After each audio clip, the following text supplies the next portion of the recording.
The cure for the wintertime blues. It's a decided difference. A Decided Difference, the podcast devoted to your success and happiness. You choose the change you want. A Decided Difference will help you achieve it. Now here's your host, Lou Ann Clark. I hope the sun is shining wherever you are.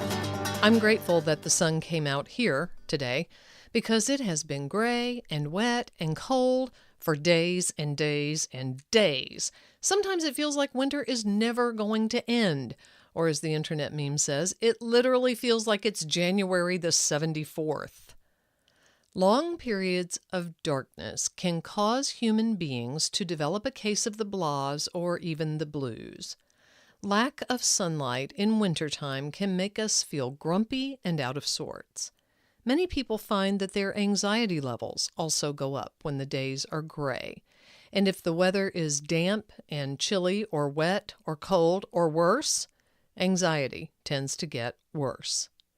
Some people suffer from a malady called seasonal affective disorder. It's also known by the acronym SAD.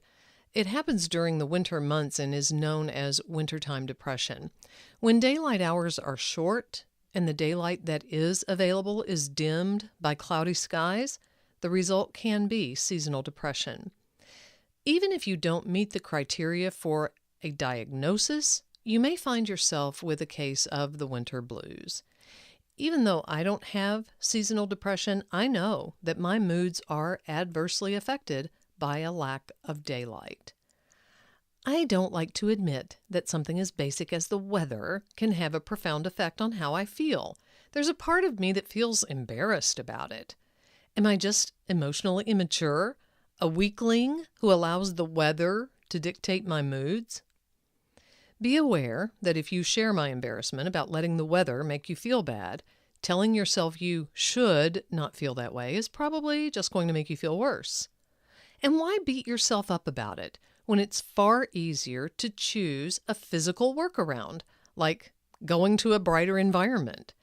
Who says you should not be affected by the weather? If you are, then you are. Don't worry about it.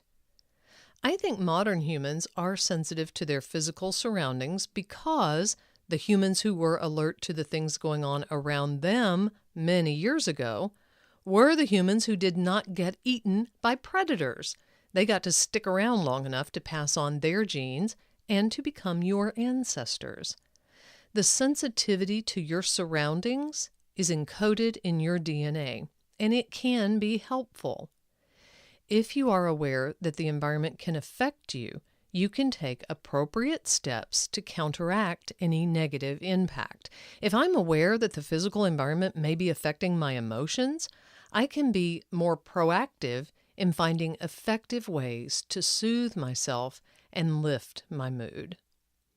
The weather has been pretty crazy around here lately. We've had unseasonable thunderstorms and howling winds in addition to the gray and the rain. I was awakened one night recently by thunder that was so intense and so prolonged that I thought maybe we were having an earthquake. I learned later that many people thought the same thing. I notice my anxiety level has a tendency to creep upward when the weather is really unsettled. I sense more tension in my body as well as in my mind on those days. And simply telling myself something like, it's just the wildness of the wind that's making me feel upset can make me feel a lot calmer. The treatment for seasonal affective disorder usually includes exposure to bright artificial light. But even if you don't have an official diagnosis, putting yourself into a brightly lit environment can help elevate your mood. Fortunately, it's fairly easy to get the exposure to bright light if you know it will help you to feel better. One way is to invest in a specific type of light box. It's designed to mimic sunlight.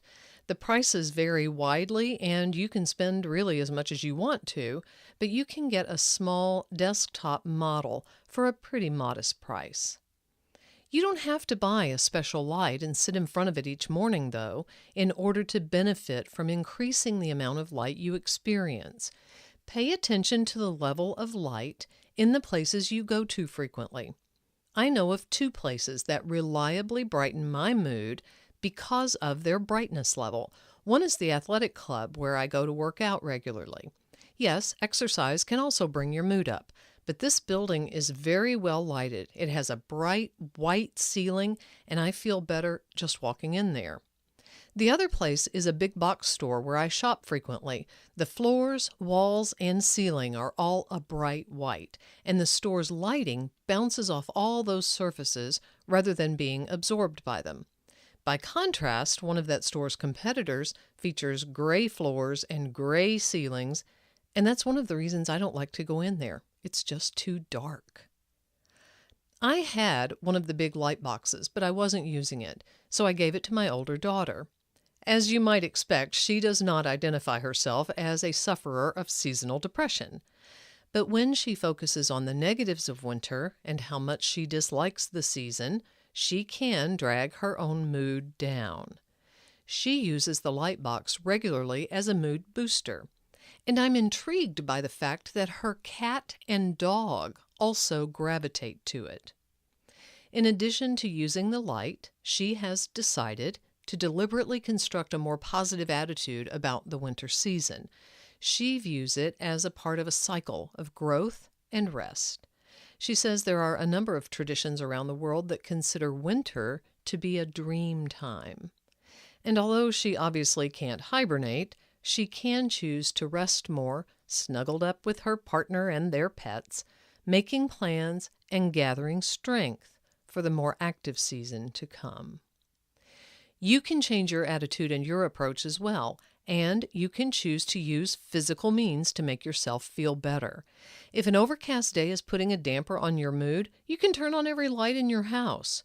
You can sit in front of one of those very bright lights for a while, or you can take yourself physically out to a brighter environment. If the noise of the wind makes you feel anxious, you can go to a quieter place, or put on some earphones to listen to music that lifts your mood. And if the sight of the trees whipping around in the wind is disturbing to you, you can close the blinds or go to a place where you can't see them. You can also choose to take yourself to a place where the weather is frankly better, either for a vacation or permanently. A quotation attributed to author and speaker Jim Rohn comes to my mind. If you don't like where you are, move. You are not a tree. I've chosen this option for myself this winter. I'm heading to Florida to soak up some sunshine for a week next month. If you hate the cold and the damp and the gray, and you keep telling yourself you're going to be miserable until spring comes, you're creating a self-fulfilling prophecy. Please don't do that to yourself. You are not a tree and you are not helpless. You can make the decision and take the steps to improve your mood. And I will be here each week to encourage you to do it. If you are liking the podcast and finding it helpful, I'm going to ask you to do a couple of things to help me spread the word. First, recommend it to your friends if you would, even those who don't seem to be struggling with depression or anxiety, because everyone can use a little mood brightener from time to time. And second, I would appreciate it if you would go to iTunes or whichever platform you use to listen and leave a rating and a review for the podcast. As always, I welcome your feedback, positive or negative, suggestions for topics for improvement, whatever you want to say to me. If you have questions, I'm easy to get in touch with. You can email me at luann@luannclark.com.